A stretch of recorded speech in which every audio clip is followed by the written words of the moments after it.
Hi, Gwen. This is me making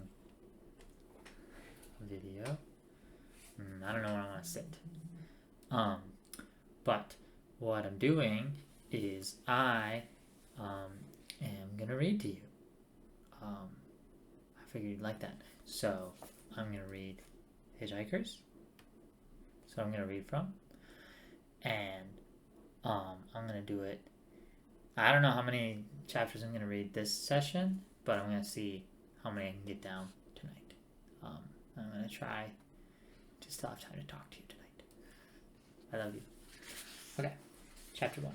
I'm gonna also try and do like funny voices and stuff, but we'll see how good I am at staying consistent with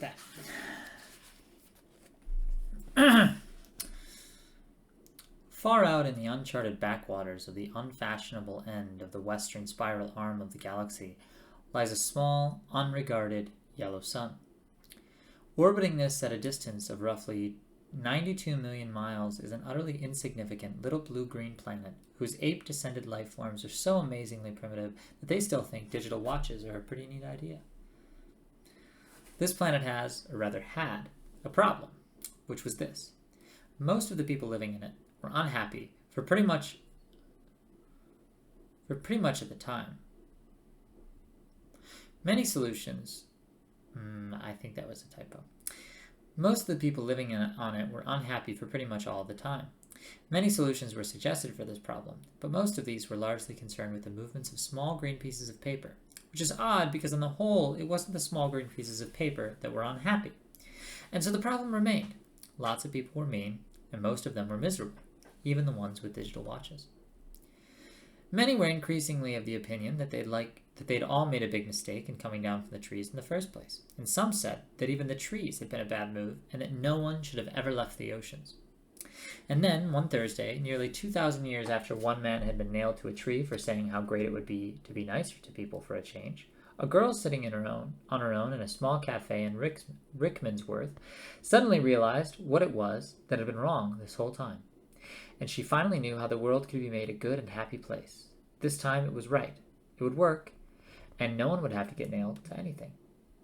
Sadly, however, before she could get a phone to tell anyone about it, a terrible, stupid catastrophe occurred, and the idea was lost forever. This is not her story. But it is a story of that terrible, stupid catastrophe and some of its consequences. It is also the story of a book called The Hitch-Hiker's Guide to the Galaxy. Not an Earth book, never published on Earth, and until the terrible catastrophe occurred, never seen or even heard of by any Earthman. Nevertheless, a wholly remarkable book. In fact, it was probably the most remarkable book ever to come out of the great publishing corporations of Ursa Minor, of which no Earthman has ever heard either. The great publishing corporations of Ursa Minor, of which no Earthman had ever heard either. Not only is it a wholly remarkable book, but it is also a highly successful one, more popular than the Celestial Home Care Omnibus, better selling than 53 More Things to Do in Zero Gravity, and more controversial than Olan Kalufid's trilogy of philosophical blockbusters Where God Went Wrong, Some More of God's Greatest Mistakes, and Who Is This God Person Anyway? In many more of the relaxed civilizations in the outer eastern rim of the galaxy, the Hitchhiker's Guide has already supplanted the great Encyclopedia Galactica as the standard repository of all knowledge and wisdom, for though it has many omissions and contains much that is apocryphal, or at least wildly inaccurate, it scores over the older, more pedestrian work in two important respects. First, it is slightly cheaper, and secondly, it has the words "Don't Panic" inscribed in large, friendly letters on its cover.